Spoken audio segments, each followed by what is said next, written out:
Hello everybody, welcome back to another video. Today is a continuation of my personal daily video recording and also article writing. And with that being said, yes, I have finished an article which I'm going to be discussing with you for today.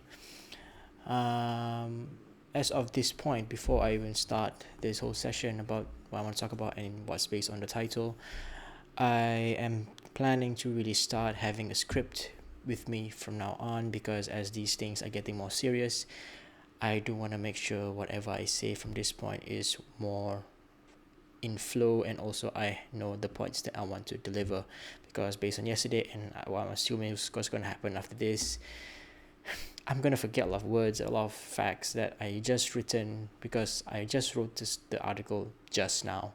Yes, it's rather fresh in my brain, but some of the kind of like things I really want to highlight, I can't really deliver properly. So maybe this is a time for me to include a script in my life. So anyway, let's just jump into the topic today, which is regarding sleep. And this is coming from a person who's currently having a really messed up sleep schedule myself. Okay, let's give in context of my identity with sleep at the moment. As stated, I have bad sleep. Currently I am consistently, okay, the good part is that it's consistent, but the bad news is I'm consistently sleeping at 4 a.m. in the morning and waking up at 11 to 12 p.m. the next day, technically the same day. So what the hell am I doing up to 4 a.m.? I will talk about it later. But yeah, that's a bad sleep. And what makes it worse is that as a Muslim, at 6 a.m. I have to wake up for my subuh prayers. It's just a short prayers, but it is a requirement for daily life. My mom wakes me up at around 6, and then I have to go pray and I go back to sleep. So that means I sleep from 4 to 6, then maybe 6:30 or 7 to 11 or 12 p.m. and that has been going on for quite a while. Even though I myself am a future medical doctor, and technically right now I'm a doctor with enough knowledge to treat people, I myself am treating myself pretty badly in this situation. And based on the conversation, yes, I'm a hypocrite trying to teach you how to sleep better and teach you about the rather importance of sleep. So the thing is, sleep is important, yes. It is a natural thing every human needs to do. Every mammal needs to sleep, and I'm not going to really tell you the definitions. Even in the article I didn't really delve into the definition, but sleep is important for regulation. Just to sum things up, it's for regulation of your whole body, because even if your phone needs to have a time to charge every day, like, yeah, sure, your phone can charge and play at the same time, but your body can't do that as a biological system, which is very complicated with a lot of systems that it has to regulate. And especially the most complicated system, your nervous system, it has to have its regulation system in order. So if you're the type of person who sleeps less than what is required for you, you have to listen very carefully. Okay, so sleep is important for a lot of things, particularly for self-regulation, as I said, but it's mainly for two main functions of the body, which is to save information from the previous day, and also to clean up your system. And the most important system to really regulate is your nervous system and your hormonal system, frankly speaking. And I'll talk about hormone a little bit. I didn't really talk about that much on the article, but I'm going to touch it a bit more on the video. So your brain, in any system, when you generate energy, you will generate waste product, especially your body. Let me give you an example, a straightforward example for that. If you're working out, aerobic, anaerobic, particularly in the anaerobic system, if you understand basic science, your byproduct is carbon dioxide. But if you're also doing anaerobic exercises, which is exceeding your aerobic capacities, you are working and producing lactic acid, and this lactic acid buildup causes pain every time you work out. Sounds familiar, right? So every time you generate energy, you generate waste product. So anything you do in the body that you consume nutrients and you make waste products. That's a cycle of life. That's a cycle of biology, the basic cycle of biology.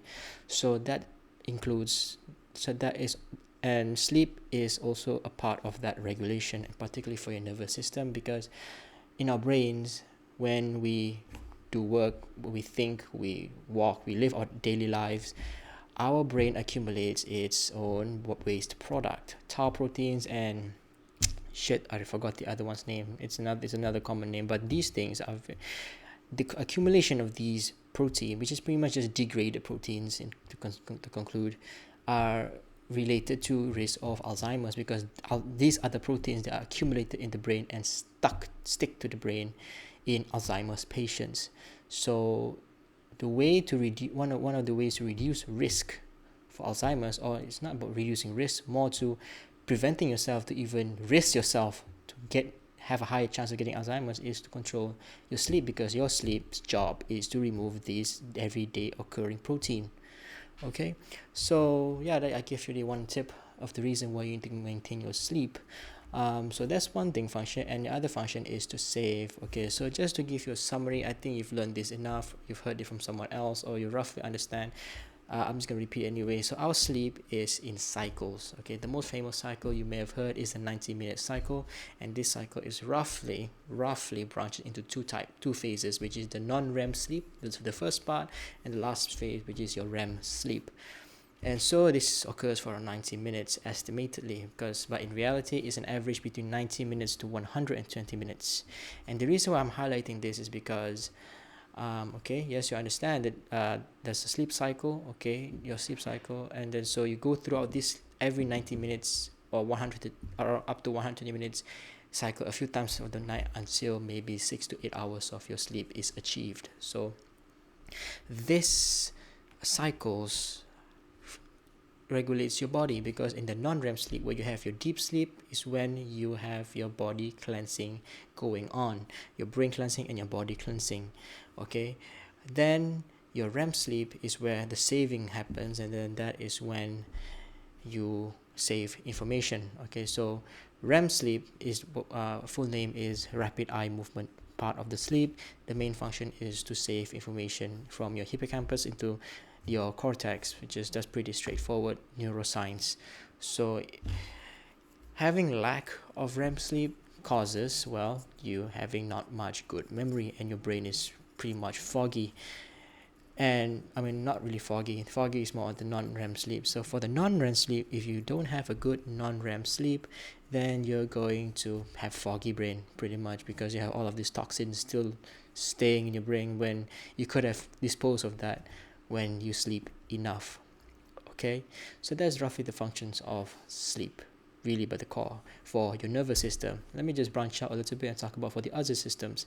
So the other systems, for example, basic, your cardiovascular system. Your cardiovascular system is working 24 hours a day. Everything in your body is working 24 hours a day, correct? But the thing about cardiovascular system is that it needs to have its time to work hard, and it needs its time to work less. We all have learned very vigorously since we were young in school that we need to exercise, because you need to train your cardiovascular system to work hard. Because if you don't, then you're going to have a lot of risk factors, that's long-term risk factors for kind of like cardiovascular diseases. That's a fact. But the thing is, the same goes for the opposite, which is you need more time for your heart to go down. Okay, I didn't really mention this in the article, but when you are sleeping, okay, if you have ever had an Apple Watch, or you have any types of watch, you know that the way that they know that you're sleeping is when your heart rate goes down a certain percentage, 30% drop, 20% drop. And this drop is happening due to your body really practically shutting down. I mean, your body knows that it doesn't really need much energy, so it's shutting down and it's lowering your heart rate. And this daily lowering of your heart rate during your sleep is very vital to reduce your blood pressure, and to average 24-hour blood pressure, and also to reduce your kind of like stress level throughout the day. So this helps a lot with your cardiovascular system. Because when you really think about it, in the end of the day, the most important thing for your heart is to have a very good high amount of high heart rate, amount of high stress with exercise in the day, maybe 30 minutes to 1 hour a day, and then you need enough downtime, which is at your resting heart rate, which only occurs mainly when you are sleeping, which is a 20% 30% dip from your daily average. Okay, I'm not going to really go too much into the numbers here. For example, for me, my daily heart rate, as I've known so far, is 80 to 90. My normal I'm sitting down here, I'm 80 to 90. If I'm walking casually, my heart rate is 100 beats per minute. But when I'm sleeping, my heart rate drops to 60 beats per minute. So that is complete rest. So at rest, you can see that having 6 hours of your heart just doing 60 beats per minute compared to always 80 90 beats per minute, you can say that your heart is resting, correct? So that's pretty much the concept for your cardiovascular, because the long-term risk for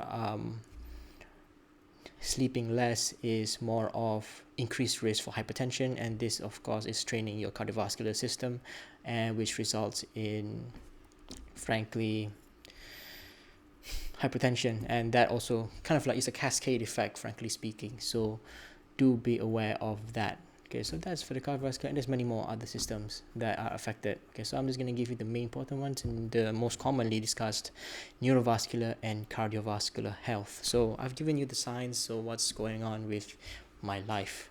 Okay, so currently, as I've mentioned many times, I'm in a limbo right now. I'm lost in my life, and I'm slowly building up to have a healthy life. I'm working out consistently now, and I am doing work consistently, but at a later time.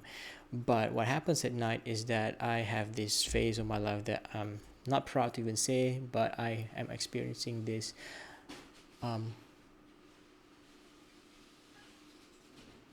something dropped. Never mind. I'm experiencing this thing called revenge procrastination, where I spend so much time working and then I end up kind of like revenge procrastinating, like just to enjoy my time reading manga, and that's really not a good idea. So this has been going on for the past 3 months, and I'm not a fan of this. No one in my family is a fan of this. My girlfriend's not a fan of this. So I just really have to change. So maybe making this video really will change me. So that's my life right now. So I already summed up what happens from 12 a.m. to 4 a.m. and that's not a good look for me, but I have to state facts. No one's perfect. I know the signs of sleep for like years now, but sometimes knowing the signs doesn't make you any healthier. It's acting the action and the execution that makes you healthy. So maybe this video that I'm making will make me become healthier. So anyway, so what to do with any of this information? You understand that, oh yes, about hours of sleep. That's important.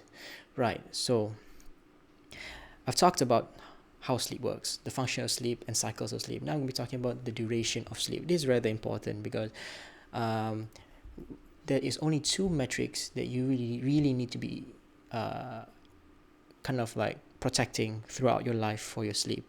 I know that people who are like me, who is talking about sleep, productivity and sleep crap, they're always trying to give you hacks about hacking your circadian rhythm, and hacking your circadian rhythm is good, but hacking your sleep cycles, calculating how many cycles and then what time you sleep. No, don't do that, because you have to understand that each people's cycles are different. It's 90 to 120 minutes. It's not fixed, and you don't even know. And actually, throughout the night, your cycles change throughout the night, and there's a lot of research done on this. Like for example, at the early phase of the night, at maybe the first 2-3 hours of sleeping, you have more deep sleep. We have light sleep, deep sleep. Okay, that's in the non-REM sleep. See, there's a lot of detail, but in general, you have more deep sleep in the early phase of the night, but you have less or no deep sleep at the other half of the night. So this means that at the early part, you're heavy on deep sleep, slow on REM, but as you go at the later hours of the day, you have more REM and less deep sleep. So that is why a good sleep is important. And one of the early things that you lose by lacking sleep is your REM and your mental function. I understand. So anyway, it's not a good advice to really hack your sleep. What you really need to really just basically monitor is your hours of sleep and consistency, and it has to be, I repeat, good quality, consistent and uninterrupted sleep. Consistent, good quality, consistent, uninterrupted, and good amount of sleep. Okay, consistent, uninterrupted, good amount of sleep. So there's 3 factors here, and the thing you have to measure is pretty much how many hours you're sleeping every day, and also how consistent that is. And the consistency, there's 2: consistent number of hours and consistent timing of sleep, because that is important for productivity actually, and also for your health. So what am I talking about here? Yes, there are some those kind of like niche gurus of sleep kind of trying to teach you weird stuff, but I'm just going to teach you the basic health for sleep that you need to know. If you just Google simply the Sleep Association, surprisingly they have association for this, is that you need 7 to 9 or 7 to 11 hours sleep. I forgot what's the actual number, but that's just a ballpark there, because that is the average for majority of human beings, and 7 hours is the hard cutoff at the low end. So how many hours do you exactly need? Because I understand for anyone who's trying to be productive, you need to know how much time you're spending on each thing, and you need to know how to block your time correctly. Yes, I agree. For example, you need to figure out how many hours you personally need to figure out how to slot in your sleep. So if you have to wake up at 6, what time you have to sleep to get the enough sleep, blah blah blah. So here's what I'm going to teach you. If you have a holiday, any holiday, maybe 3 days or 4 days up to a week, beautiful amount of holidays, what I need you to do is have this one holiday and spend the time just focusing on figuring out one task, which is figure out how much sleep you need. And that is simply by you sleep at a specific time every day. For example, you set to yourself, okay, before this, you average sleeping at 11 p.m. every day. So do the same thing. You sleep every day at 11 p.m., right? And then you turn off your alarm in the morning. Don't wake up because of an alarm. Don't wake up because someone calling you, DND, everything. You only wake up when you wake up. When your body naturally wakes up, and then you're like, wow, I woke up today. Just check how many hours you need to sleep. And from there, actually, don't take at first, if for example you're a type of person who doesn't sleep enough, like for example in reality your body has to sleep 8 hours a day, and then you've been sleeping 6 hours, your body is going to overcompensate the first few days. That's why I'm saying if it's 7 days of a holiday, beautiful, because you will get your rough estimate by the last 2 to 3 days of that holiday, because your body will compensate actually, because there is this thing called compensation of sleep. It's just a normal reaction to after having such chronic deprivation of sleep. So you're going to have a few days of sleeping more. For example, you'll be sleeping 10-11 hours straight and you feel fine. That means your body is compensating, it's good for your health. Just leave it. After a while, you will see a sharp decline, like from 12 hours, 11, 10, then suddenly 8, and then it's going to stabilize. Maybe if, for example, as I said, your sleep you require is 8, you will stabilize around 8 hours, maybe 7.5, 8.5. So if it's in that range, then you already roughly know how much sleep you need. So for example, you average around 7.5 to 8 hours, then I would suggest just block 8 hours of sleep and sleep that much. So when work comes in, if you have to get up at 6, get ready and go out at 7, then that means if your wake time is 6, then you have to sleep at 10, then you have 8 hours of sleep. So that's pretty much it. That's the basic science you need. So that is the basic way of figuring out how much sleep you need, of course, in addition to making sure it's uninterrupted. There's also an addition to consistency. So here's the thing about consistency of sleep, and this is where your hacking actually should come in. You see, our body is living in a clock. We have 24 hours in a day, correct? That is the social or the physical reality of clocks. Okay, but in our body we have this thing called circadian rhythm. Maybe one day I'll write and talk about this, but we have to abide to this circadian rhythm if you want to fully understand and fully utilize the best energy of the day, and to savor up and kind of like regulate ourselves during the lows of the day. Because the circadian rhythm, by the name, is a rhythm. There's ups and downs throughout our day. It's not, our days don't start with a 100% battery and then we go down gradually down. No, you start your day with around maybe 70% battery, and then it goes up to 100%, then it drops down to 50% in the afternoon, and then you're going to have another peak around 80% in the evening, and then you're going to drop to around 30% at night. You see, it's a curve down. something like that. So to have the maximum quality of a circadian rhythm, okay, you need to have regular sleep, because only with regular sleep, after months of regular sleep, you will get your full potential of your circadian rhythm, and from this, only then you can hack into your potential. I don't really like saying hacking into potential or tapping into your potential. That's really bullshit. This is just me telling you sleep healthy, and telling myself sleep healthy and get back the life you've lost, in the sense, get back the quality of sleep that you've lost, and get back the quality of alertness, of clarity, mental clarity that you've lost, and save your future self. So that's pretty much it for this video. I hope I've covered enough. I'm not sure, but I want to end this video by kind of like saying this. For example, if you're really into this hustle culture and believing that you need less sleep than you actually need by sleeping faster, or you're thinking that sleeping too much is a sin, because believe me, maybe some of you really need 10 hours of sleep a day. That's sad. It sucks, but that's your body, so you gotta listen to it. So when you feel like these long hours of sleep, for those who need long hours of sleep, feel that you're robbing yourself from your true potential of hours awake to do work, just remember this. For example, if you've reached to a point that you've succeeded in life, and you've kind of like, now I'm 26, and maybe by 30 I succeeded in this YouTube thing, I sleep 4 hours a day, and kind of hustled my way through my early ages here now, what will happen after? Yes, I may succeed, but I will definitely pay the cost of torturing myself in my early ages now.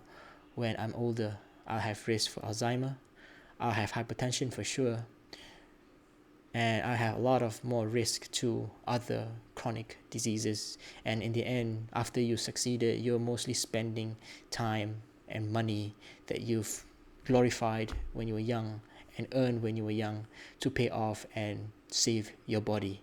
So why not just try to succeed in a safe, healthier way, which is pretty much the main message I want to deliver here. So yeah, that's pretty much it for this video. I hope this was rather insightful. Sorry for my bad memory. If you really want to read detail about what I've mentioned, as I said, this is in my Medium article and is linked down below.